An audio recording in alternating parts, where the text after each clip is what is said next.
Muy buenas a todos, bienvenidos a mi ponencia de este sexto Congreso de Naturopatía de la Comunidad Valenciana. Para quien no me conozca, aunque si lo habéis visto en la presentación, ahí lo digo, soy la delegada de la comunidad, mi nombre es Didia Clara Rivas Sanabria. Bueno, voy a pasar, aquí lo tenéis. Bueno, decir simplemente que soy colegiada FENACO 3723, que no sale ahí muy bien con mi vídeo, por si lo necesitáis para algo. Y bueno, yo os vengo a hablar de los nutrientes y los neurotransmisores, porque sí, la alimentación modifica nuestro estado de ánimo y por ende nuestro comportamiento.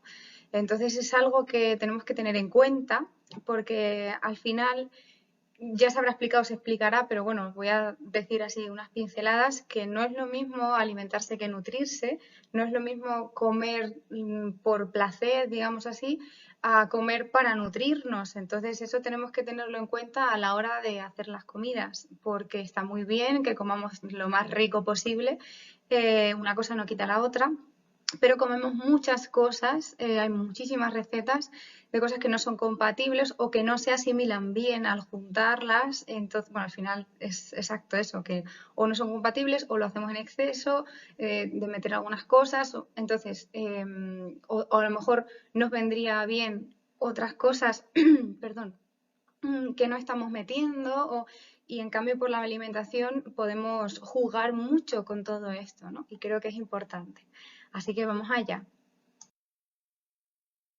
Pero para entender un poquito todo lo que vamos a hablar, vamos a hacer una diferencia aquí. Vamos a ver primero qué es un nutriente, ¿no? Porque es lo que tratamos, nutrientes y neurotransmisores. Pues, ¿qué es un nutriente? Como dicen en la Real Academia Nacional de Medicina, os lo leo, un nutriente es una sustancia presente en los alimentos y que tras ser incorporada al organismo por la digestión es útil para el metabolismo orgánico y las funciones fisiológicas del organismo. Esto no hay que confundirlo con alimento, como decía antes, que es una sustancia que introducida en el organismo es utilizada por este para la producción de energía y para la reparación, mantenimiento y desarrollo de sus estructuras y tejidos. Es decir, un poquito lo que tenemos que ver es que todas las reacciones metabólicas que hacen que se mantenga el funcionamiento de nuestro organismo necesitan nutrirse, necesitan esos nutrientes, esas sustancias de las que hablaremos. Hay más de las que vamos a hablar, pero vamos a hablar porque es el tema de las relacionadas con todo el tema de neurotransmisores estudiadas, que seguramente estén relacionadas más. Pero bueno, entonces tenemos que diferenciar eso, que no es directamente lo que está haciendo, no es, por ejemplo, cuando tomamos cosas de hueso, ¿no? De caldo de huesos, que cogemos el colágeno para la reparación del tejido. No, no es eso, ¿vale? Son, ahora lo veremos, los que son, bueno, ahora falta un poquito todavía, pero que no es directamente pues esta estructura, este tejido, esta célula, sino es el metabolismo completo, ¿vale? También expresión genética, todo, o sea, bueno, lo veremos.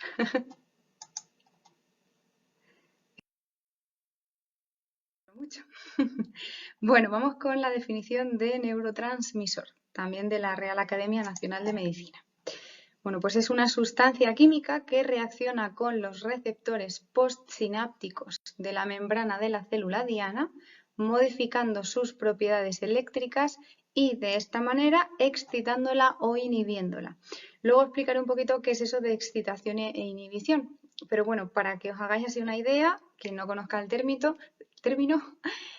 un neurotransmisor es como un mensajero, digamos, que llama a la puerta y para que le dejen entrar, pues modifica un poquito las propiedades de la puerta, digámoslo así, y entonces pues pasa y hace que se comporte, que luego lo diré, lo de excitación e inhibición, y al final lo que hace es eso, es pasar un mensaje, ¿vale?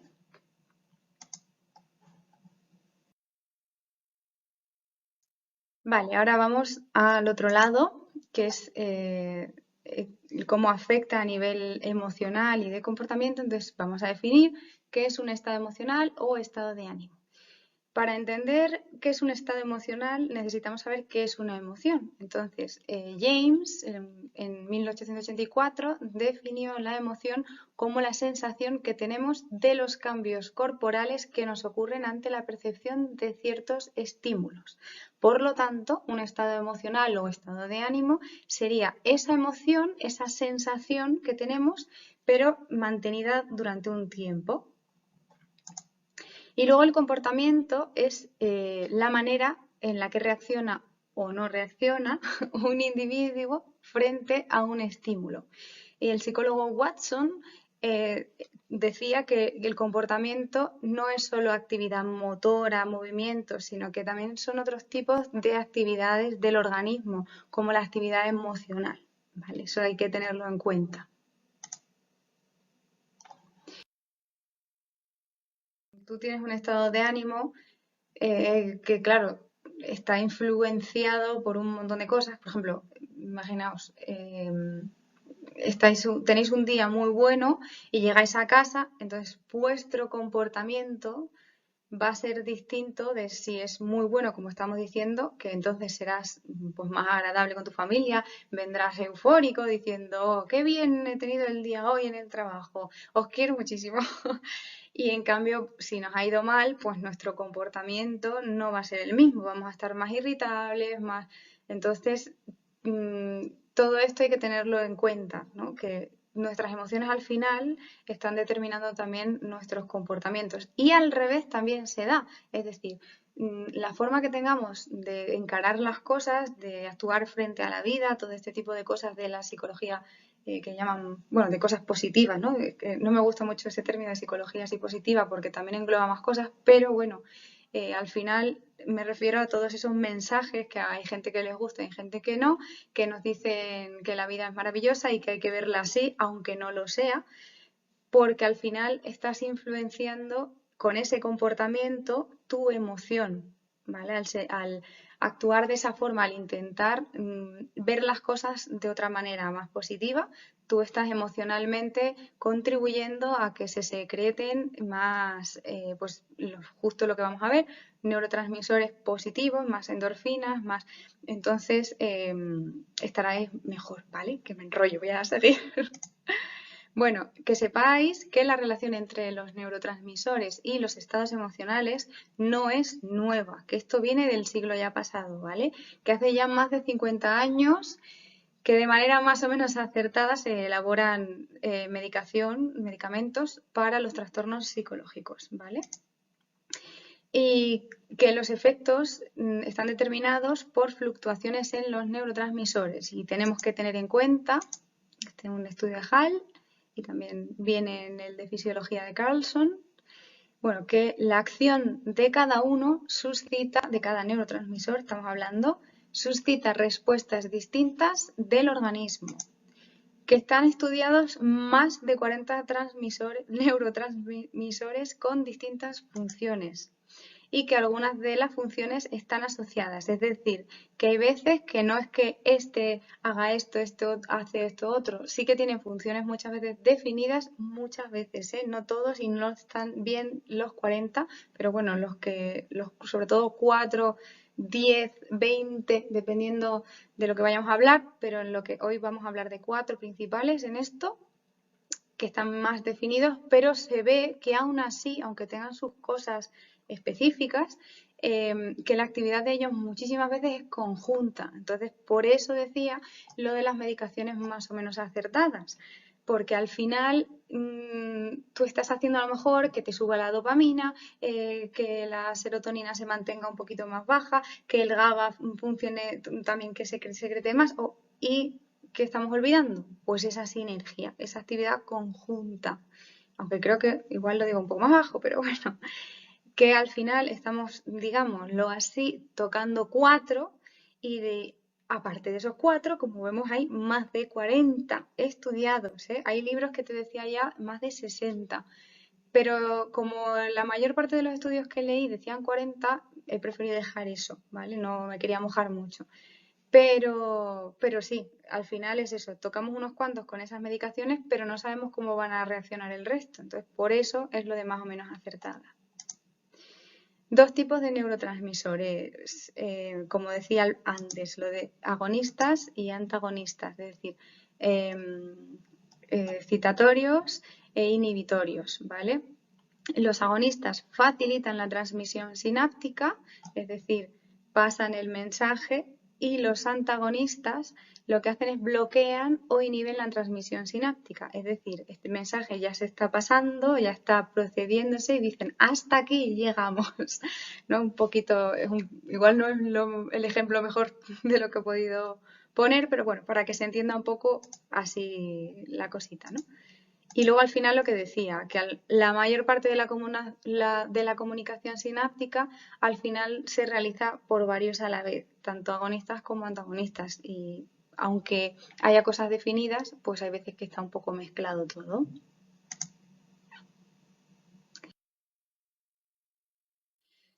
Vale, para que entendáis un poco cómo se elabora esto en los estudios de laboratorio, lo que hacen es primero un análisis de la función y las características de los neurotransmisores y los nutrientes por separado. Ven un poquito para qué sirve cada cosa. Normalmente, pues claro, se hacen con animales, también con personas, pero bueno, los menos nocivos o invasivos, pero claro, al final lo hacen con animalitos y entonces pues induciendo estados de diferentes cosas o por ejemplo con el tema de los nutrientes pues dándoles ese nutriente en sí, porque ya sabéis que ahora podemos encontrar todo por separado, ahora vemos cuáles son y lo entenderéis mejor, pero le dan eso, esa sustancia, eso, o le alteran ese neurotransmisor, lo que sea, y entonces ven cómo reacciona, entonces ven un poquito para qué sirve cada cosa, ¿no? Qué función y características tiene. Aparte de luego, pues, de forma, por su química, entender también más cosas. Que hay veces que parecen cosas de magia, pero no lo son, ¿eh? Y luego hay que, como para eso va este metaanálisis, hay que tener también una comprensión de esa asociación que tienen ambos, que es lo que yo os vengo a contar, ¿no? Entonces, como decía, los estudios de laboratorio juegan con los efectos de los nutrientes en el sistema neurológico. ¿Y cómo lo hacen? Pues con estudios de carencias y excesos alimentarios. Entonces, están viendo, a ver en esa ratita, dándole ciertos nutrientes o al revés, quitándole esos nutrientes de su dieta, ven qué ocurre. Por ejemplo, eso, los excesos de vitamina C. Bueno, no quería decir todavía ninguno, pero bueno, ya lo he dicho. Por ejemplo, que es un nutriente, pues nos pueden dar diarrea. Si tomamos más de 3 gramos o incluso ya hay gente que con 2 seguramente lo note, ¿no? Pero que las heces son más blandas, pues cosas así, tan simples como eso, pues lo van viendo, ¿no? Y como decíamos, para eso es este metaanálisis, la relación de nutrientes y estados emocionales de estrés, ansiedad y depresión y en menor medida agresividad y hostilidad, bueno, más o menos medio sinónimo en algunos contextos, y el comportamiento asociado, como os he explicado antes, es lo que yo he buscado, ¿vale? Lo que os traigo aquí, que luego hay más relaciones de nutrientes con otras cosas, pero en este caso son eso, con los estados emocionales principalmente lo que más he encontrado, aunque había alguna cosa más, es eso, es estrés, ansiedad, depresión y luego un poquito, pues eso, de lo que es la parte de agresividad, hostilidad.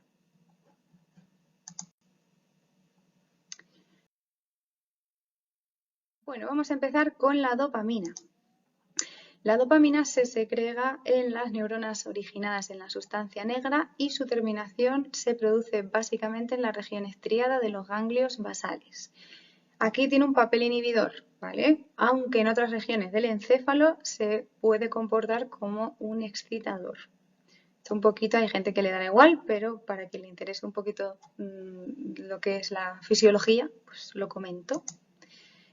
Se hace su síntesis a partir de la tirosina y está estudiada relacionada con enfermedades como el Parkinson, en la que se produce una deficiencia de dopamina, o en la esquizofrenia, que por el contrario hay al revés, mucha dopamina. Y se le asocian comportamientos como la exploración, la sociabilidad y la búsqueda del placer.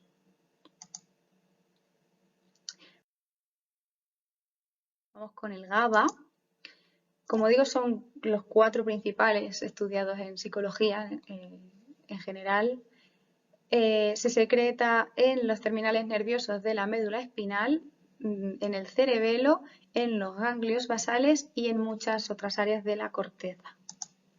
Y se sintetiza esta a partir de la descarboxilación de glutamato. Siempre se comporta como una sustancia inhibidora, eso hay que tenerlo en cuenta. Y el efecto que parece tener es que reduce la ansiedad, disminuyendo los niveles de excitación general y suavizando las respuestas emocionales, o sea que nos deja relajaditos. Entonces, a consecuencia, como os decía antes, que al final esa emoción tiene su consecuencia en comportamiento, disminuyen los niveles de ira, hostilidad, agresión y posiblemente hasta de estados emocionales positivos como la anticipación y el deseo ansioso, porque aunque se diga ahí estados emocionales positivos, porque tú tienes un deseo, ¿no?, por algo, entonces lo puedes considerar positivo, no lo consideras negativo.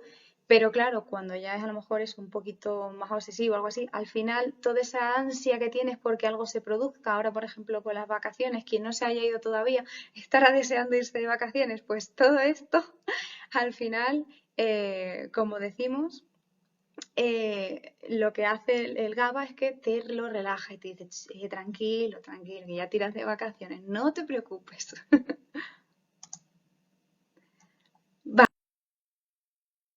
Tercera, con la noradrenalina.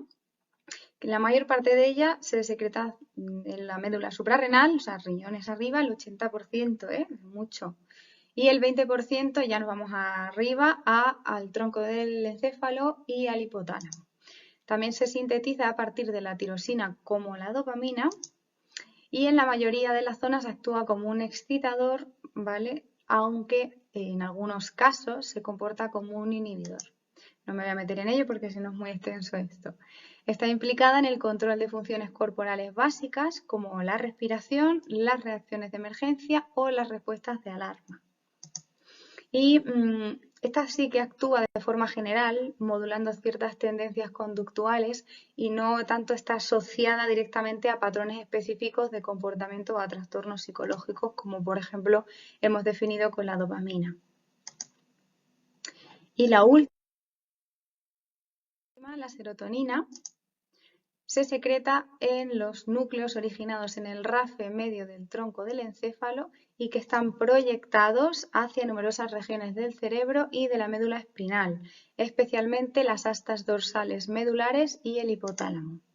Es un metabolito del triptófano y regula nuestro comportamiento, estados de ánimo y procesos de pensamiento, así como actúa en la médula como un inhibidor de las vías del dolor.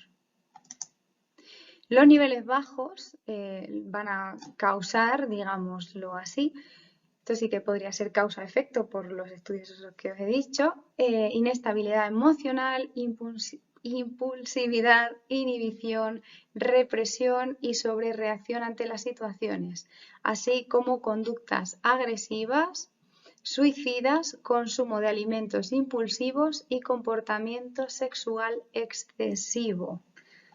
Vale, así que cuidadito con la serotonina, que hay que tenerla en unos niveles buenos, porque si no, mirad lo que nos pasa.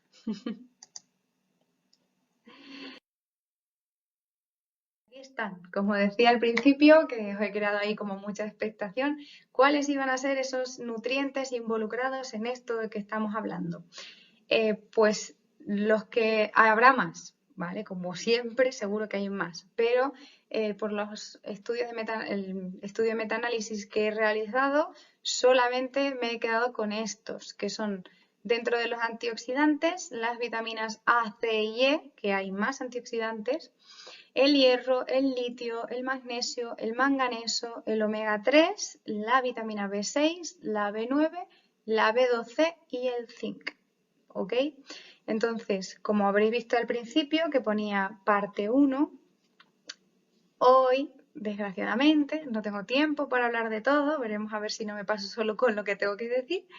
Entonces vamos a centrarnos hoy en vitaminas y la próxima vez que hagamos un congreso relacionado con la alimentación os prometo a todos que voy a hacer la segunda parte con el resto de cosas que nos quedarían, es decir, hierro, litio, magnesio, manganeso, omega 3 y zinc. Hoy les decimos hasta la próxima. Nos quedamos con las vitaminas. Bueno, y con lo que estaba diciendo, que no le había dado para ver cuáles eran. Bueno, sobre estos nutrientes involucrados, que ya sabemos cuáles son, comenzamos con los antioxidantes, que son moléculas con la propiedad de retrasar o prevenir la oxidación de otras moléculas. Es decir, la oxidación es la pérdida de electrones. Hay que pensar siempre a nivel químico en todas estas cosas. De hecho, lo más importante para un naturópata, digamos, a la hora de la consulta, aparte también de la parte física, que se pueda ver, que podamos ver cosas, ¿no? Y la psicológica con la persona, pero principalmente su bioquímica, porque al final hasta lo físico y lo psicológico termina siendo bioquímica. Entonces, hay que pensar siempre, como digo, en términos químicos, ¿vale? Evitando, aminorando el daño celular, es lo que hace, ¿no? Que no esa pérdida de electrones no nos dañe, ¿no? Evitar que se produzca o cuando ya se ha producido que se regenere un poquito todo. Se clasifican según dos criterios, el de solubilidad y el de origen. Si son solubles en agua o lo son en lípidos, entonces en los que hemos cogido tenemos que la vitamina C es hidrosoluble, se disuelve en agua, y las vitaminas A y E son liposolubles, es decir, se disuelven en grasa. Vale, y luego según el origen, dependiendo de si las sintetizamos solamente nosotros desde nuestro propio organismo o si necesitamos incluirlas con la dieta. En este caso, las tres son necesariamente es necesario que los incluyamos en la dieta, no las biosintetizamos nosotros, ¿vale? Entonces esto hay que tenerlo en cuenta a la hora de nutrirnos, de cuando comamos, para saber que tenemos que meter de nutrientes, pues esto, vitaminas A, C y E. Y sin que haya pérdida de ellas, que eso no lo voy a comentar, pero sería algo interesante. El tema de la cocina, que pierden muchas vitaminas, ¿vale? Todas esas ollas express y todo esto, cuidadito con eso, que no es que está mal porque nos ahorra tiempo por un lado, pero a temperaturas muy altas las vitaminas se van, ¿vale? Entonces, estas cosas hay que tenerlas en cuenta, pero no me voy a enrollar más, que si no me voy por los cerros de Úbeda. Vale, vamos. Me he dejado ahí un platillo de hígado. Vamos con la vitamina A. La vitamina A tiene dos formas. Por un lado está su forma retinol, que lo encontramos en el higadillo que me había dejado ahí, en hígados animales, sobre todo donde más hay es en el de bacalao y el de cordero, y luego en lácteos también. Y luego tenemos su forma caroteno, que la encontramos en verduras y frutas de colores intensos, sobre todo anaranjados y rojizos, y también en algunas semillas como el cacahuete y el pistacho. Bueno, vamos con las funciones. Las funciones, bueno, como hemos visto ya, la antioxidante, pues eso, neutraliza los radicales libres, protege de la oxidación de la vitamina C también, que eso también es antioxidante de la vitamina C, digámoslo así. ¿Vale? Entonces luego también protege nuestra piel y nuestras mucosas. ¿Por qué? Porque regula la queratogénesis, la síntesis de mucoproteínas, fortalece los epitelios, también protección de los ojos porque asegura la rodopsina, la hidratación ocular, también la protección del sistema inmunitario porque nos protege frente al estrés y el desgaste del timo, y además favorece la producción de linfocitos y protege a los leucocitos de los rayos gamma. Tiene protección frente al cáncer porque impide la unión del carcinógeno con el ADN. También sobre el metabolismo celular porque interviene en la síntesis de ADN y ARN, en el mantenimiento de la membrana celular, en la síntesis de enzimas hepáticas, y también función sobre el metabolismo óseo, porque ayuda con el factor de crecimiento óseo, es importante, para ese factor de crecimiento, para los procesos de destrucción y reabsorción ósea. Luego también con la síntesis de hormonas masculinas y femeninas, con el transporte del hierro sobre la transferrina, sobre la síntesis de colágeno y además, como pongo ahí abajo, ayuda a reducir las placas de ateroma. La vitamina A tiene más de 300 funciones génicas, o sea, es imprescindible, no, lo siguiente, o sea, todas lo son, ¿vale? Pero para que veáis la importancia de esta, es mucha, bueno, de todas.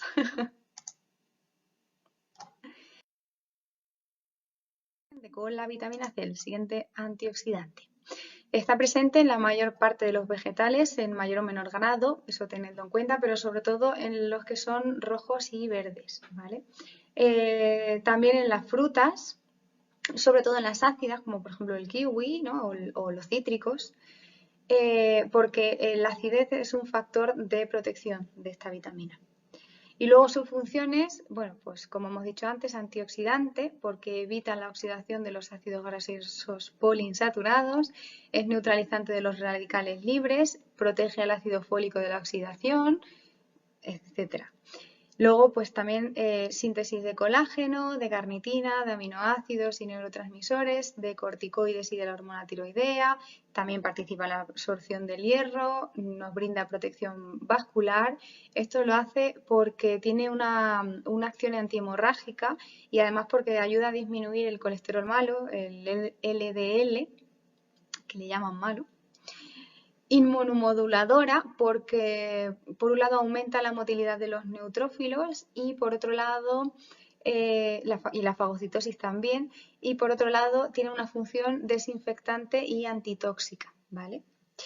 Bueno, pues seguimos con la E. A ver, ahora. La vitamina E la encontramos sobre todo en los aceites de primera presión en frío. También lo encontramos en los frutos secos y aunque está en menos cantidad, pero también en legumbres, cereales y germinados. Las funciones que tiene, en este caso la antioxidante, evita la oxidación también de ácidos grasos poliinsaturados, neutraliza los radicales libres, protege las vitaminas A y C de su oxidación, o sea, eso también es la vitamina E, que es antioxidante de la A y de la C, o sea, tenedlo en cuenta también.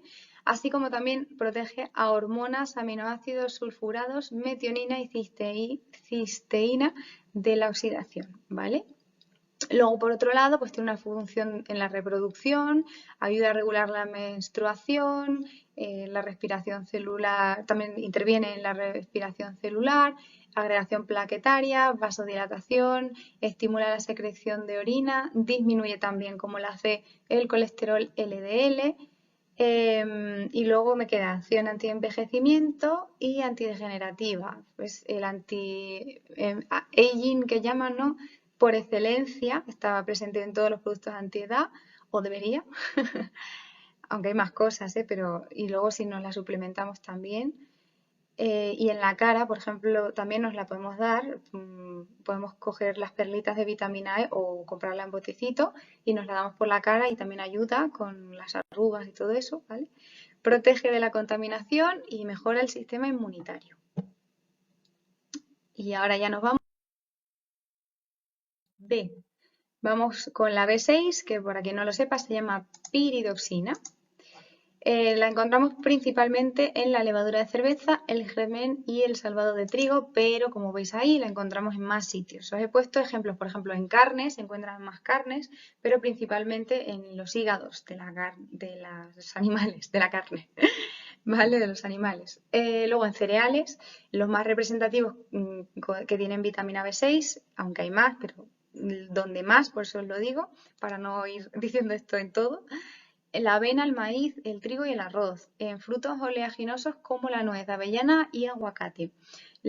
Uy, aguacate, cacahuete, es que ahora vamos con el aguacate, la fruta como el aguacate, los plátanos y los orejones, las legumbres como la soja, las lentejas y los garbanzos, o las verduras como la alfalfa germinada, en general los germinados, pero en este caso he puesto ahí solo la alfalfa, pues la que más, patatas, espinacas y col.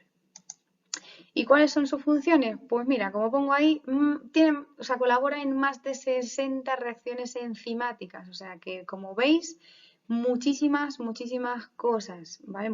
Interviene en multitud de procesos metabólicos.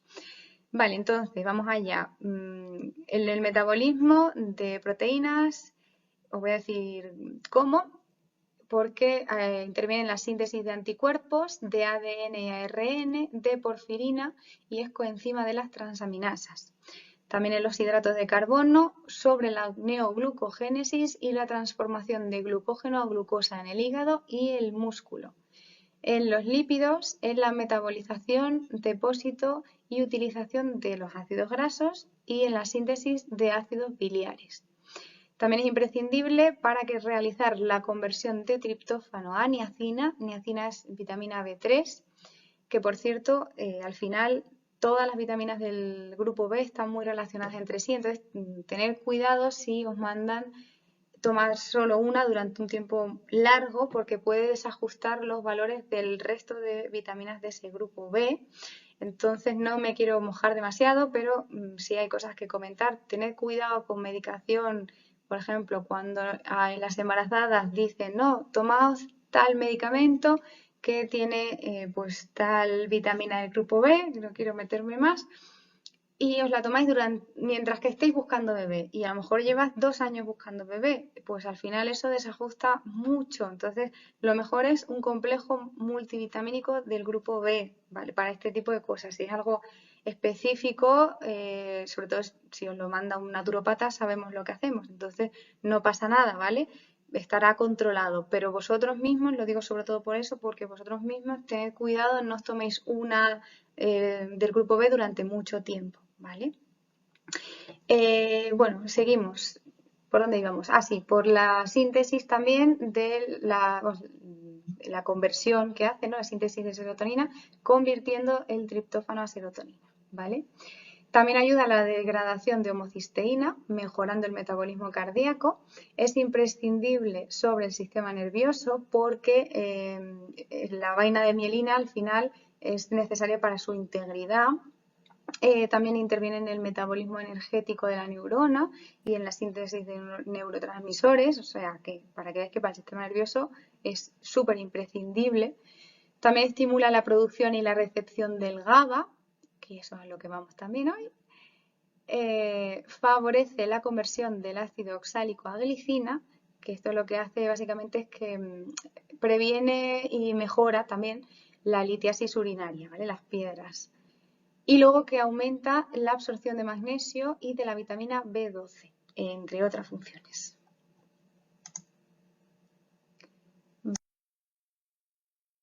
Y vamos ya con el ácido fólico, la B9, que el ácido fólico lo encontramos en también levadura, de cerveza, en general también algunas otras, pero bueno, levadura, verduras de hoja de color verde oscuro, sobre todo las de color verde oscuro, tened eso en cuenta, ¿vale? Todo lo que son espinacas, brócoli, tal, bueno, eso.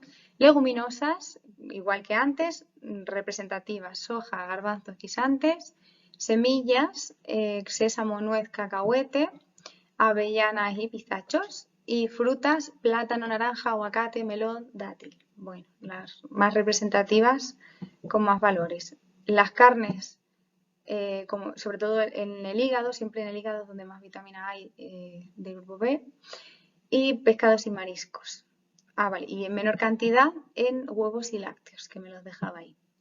Vale, luego las funciones, pues a ver, tiene un papel fundamental en la síntesis de proteínas, porque la enzima que participa en la duplicación del ADN necesita folato, ¿vale? Por eso es imprescindible pues, para la división y el crecimiento celular y para la expresión y estabilidad del ADN y el ARN. También tiene un papel imprescindible para el sistema nervioso central, dado que el líquido encefalorraquídeo contiene una gran cantidad de folatos. Tenedlo en cuenta. En nuestra médula ósea es necesaria para la función hematopoyética, para la formación y para la maduración de los hematíes y los leucocitos, siendo un factor de regeneración y producción celular importante. Y sobre nuestro sistema inmunitario actúa como cofactor en la síntesis de anticuerpos en el timo junto con el zinc, que no vamos a hablar hoy, pero os lo digo. Y por otro lado, es necesaria para la fertilidad, pues contribuye a la formación de esperma y a la maduración del ovocito.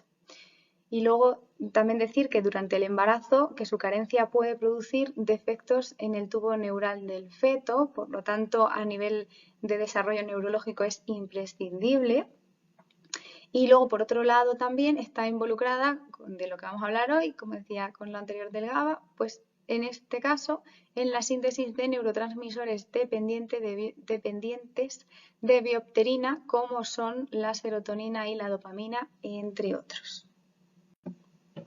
Y ya por último, con la última, con la B12, que se llama cobalamina porque, bueno, me pasa, da igual. Se llama cobalamina porque contiene cobalto, es la única vitamina que contiene un elemento, ¿vale? Y aunque está comúnmente asociada a fuentes animales, tenéis que tener en cuenta algo. Voy aquí a romper una lanza muy grande, que mucha gente no lo sabe y lo están diciendo, que te dicen, come carne, come hígado, come... Sí y no. ¿Por qué? Os cuento. Los animales no sintetizan, no biosintetizan la vitamina B12. Dependen de la producción microbiana de su propia flora intestinal o de la suplementación en la dieta. Entonces, ¿qué ocurre aquí?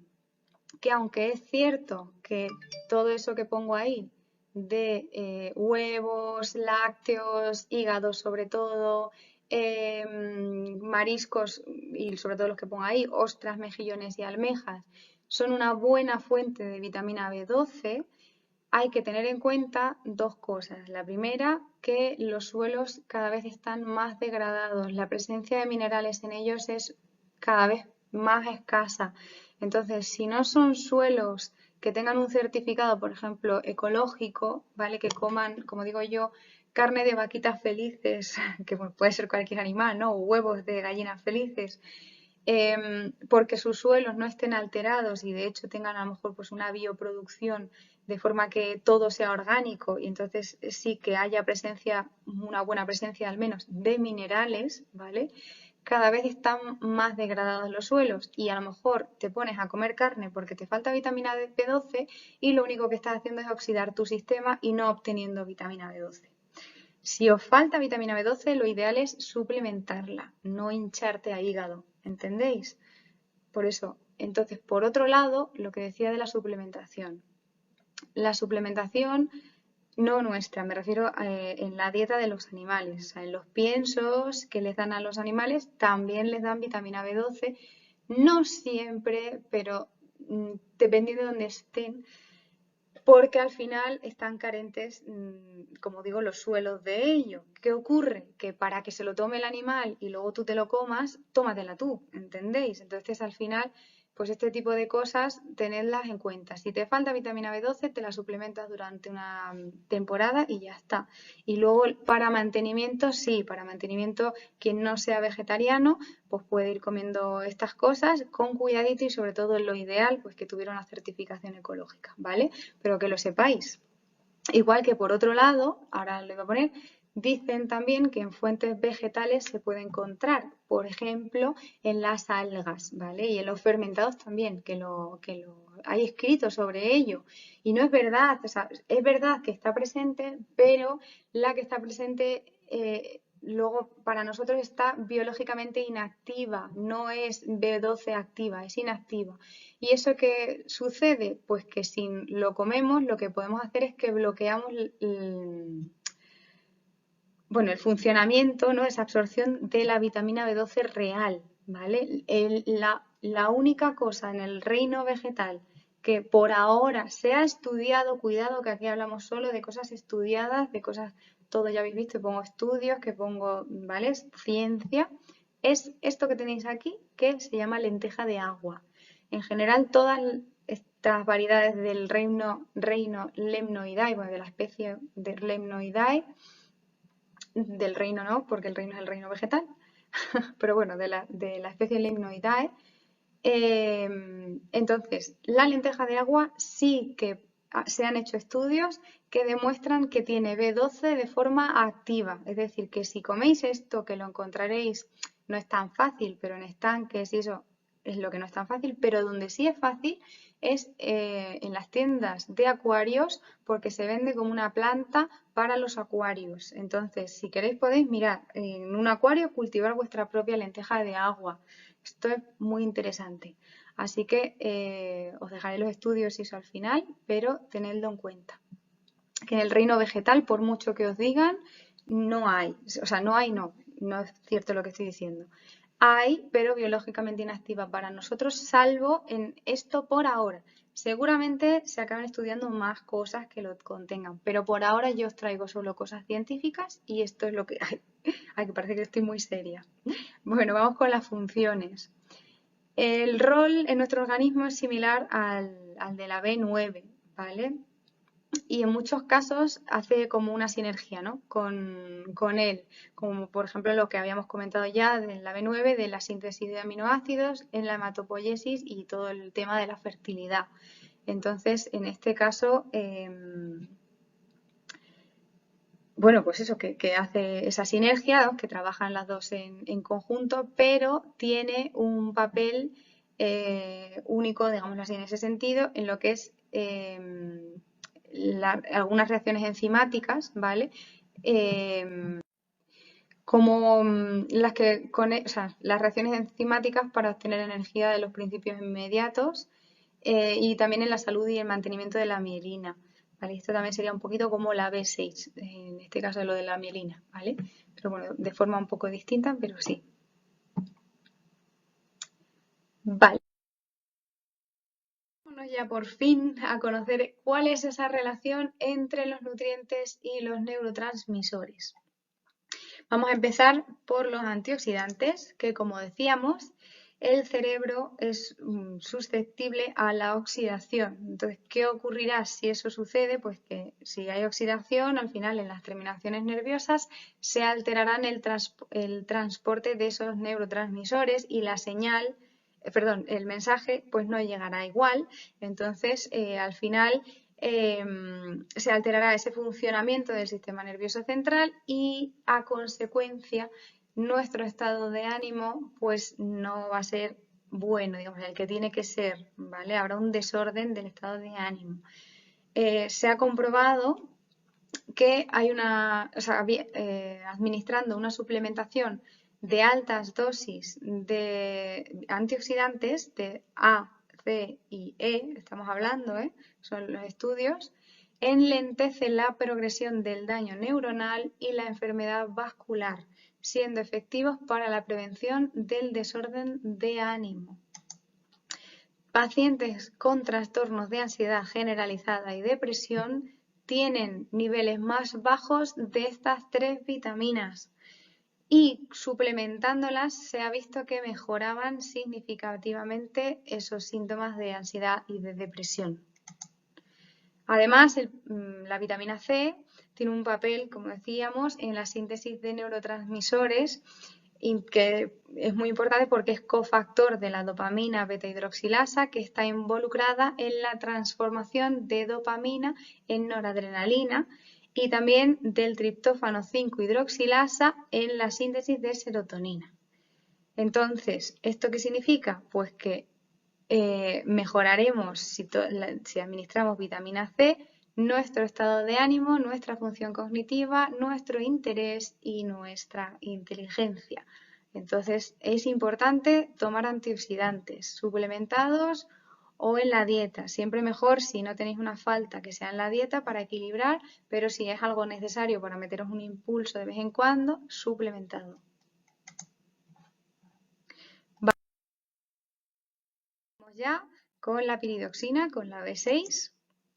su deficiencia reduce la formación de neurotransmisores. Directamente vamos aquí a la formación, siendo que es importante, es un factor en la etiología de la depresión, en el origen, ¿vale? Entonces, si suplementamos vitamina B6, se ve que aumenta la actividad de L-aminoácido aromático descarboxilasa, que está involucrado en la síntesis de dopamina y de serotonina. A consecuencia, tendremos un efecto elevador del ánimo o antidepresivo. También ha sido estudiada para minorar síntomas premenstruales, con beneficio significativo de la depresión, de la irritabilidad y del cansancio. Esto es importante también. Cuando tengáis la menstruación, pues mirad, podéis también suplementaros de B6. Como dije, con cuidado con el tema de no mucho tiempo de B6, pero por ejemplo, justo esto es un ejemplo perfecto para la otro que decía. Época de menstruación te va a venir, pues a lo mejor unos días antes o una semana antes, dependiendo de lo que necesitéis cada persona, no somos todos iguales, podéis suplementaros con B6 para mejorar vuestra, si tenéis esto, si no, pues para qué, vuestra sensación, digamos, de estar deprimidas, irritadas y cansadas. Y en conjunto con la B9 y la B12 es un factor en la depresión porque la carencia de las tres conduce a la acumulación de homocisteína o sus metabolitos, lo cual altera el ciclo de la metionina disminuyendo formación de SAM-E y a consecuencia de monoaminas. Así que también, como bueno, ya lo decíamos, importante para la depresión. No se pasa. Ahora sí, que le daba y no se pasaba. Vale, la vitamina B9, como hemos dicho, el ácido fólico, los folatos en general, en estudios ha visto que los pacientes depresivos tienen un déficit de SAM-E en el plasma y en el líquido cerebroespinal, el cual es necesario para la biosíntesis de diversas hormonas y neurotransmisores relacionados con el estado de ánimo, como hemos dicho antes esto, la dopamina, la serotonina y la noradrenalina, que es la B6 al final. Entonces, en multitud de investigaciones se ha relacionado la deficiencia de folatos con estados depresivos, con fatiga, con confusión, con demencia y con irritabilidad. Súper importante la B9 para estar felices. Incluso el estado bajo de ácido fólico también puede reducir la respuesta a los antidepresivos. Es decir, que a lo mejor te están dando antidepresivos porque estás eso, muy baja de ánimo y te han diagnosticado un poquito de depresión, que a veces que se sobrediagnostica, pero tampoco voy a entrar en eso, que como psicóloga me entiendo con estas cosas y me tengo que parar. Es decir, te están dando un antidepresivo, tú tienes carencia de B9 y el antidepresivo, entre comillas, no te está sirviendo, no para nada, pero probablemente para mucho menos de lo que te estén dando. Y a lo mejor de repente te empiezan a administrar B9 y a lo mejor tienes una sobrerespuesta a esos antidepresivos. Entonces, por favor, los médicos, los psiquiatras, cuidado con esto, ¿vale? Primero da cosas naturales como esta, que no trastocan mucho, y luego ya jugad con los antidepresivos, pero no al revés.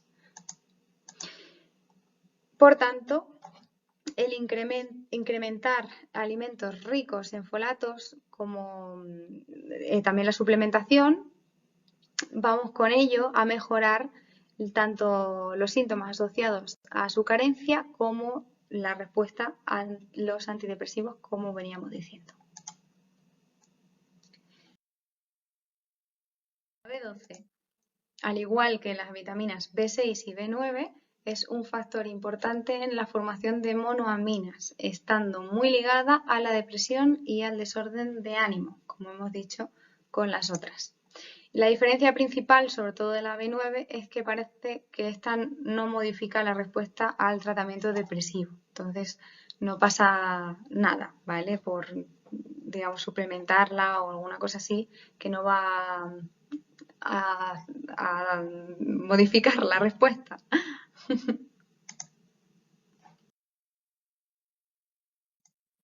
Conclusiones. La asociación entre nutrientes y neurotransmisores es innegable.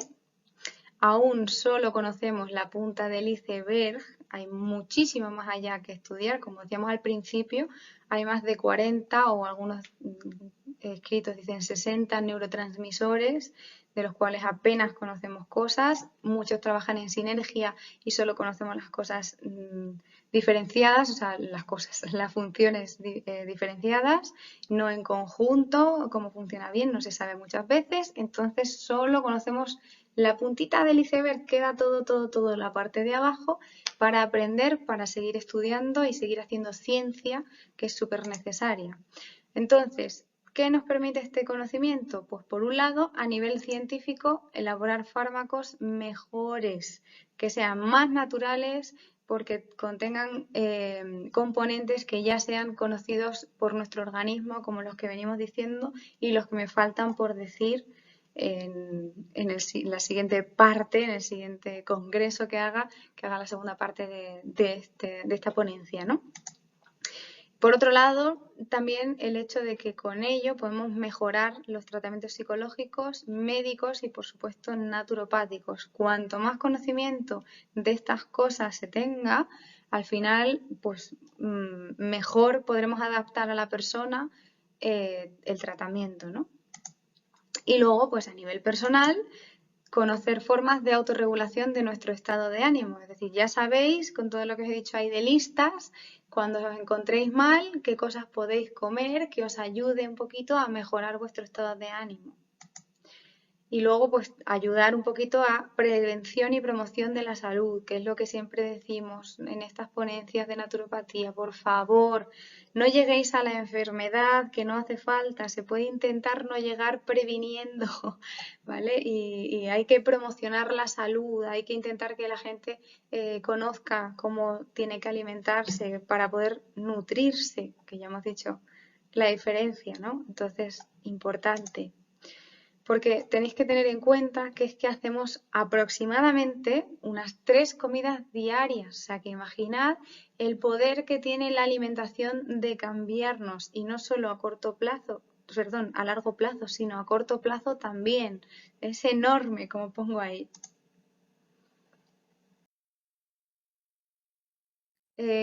A ver si lo pronuncio bien. Jean-Antoine Brillat-Savarin, el francés y yo. Dime qué comes y te diré quién eres. Qué frase más acertada, ¿verdad? Este señor hizo el primer tratado sobre gastronomía, que le llamó Fisiología del Gusto, me parece un nombre exquisito, en 1825, y dijo ya esto en su momento. Mirad qué cosa más, como digo, acertada. Es súper importante qué comemos.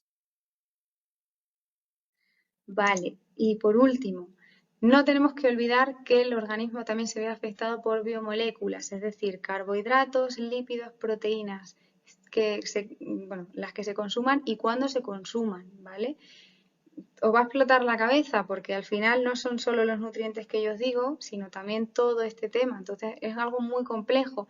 No hace falta que sepáis de todo, pero los naturópatas sí debemos saberlo, en este caso, de estas cosas que estamos hablando. Entonces acudid a un profesional y que os cuente un poquito qué es lo mejor para vosotros. Pero bueno, sabiendo esto de los nutrientes ya os ayudará, ¿vale?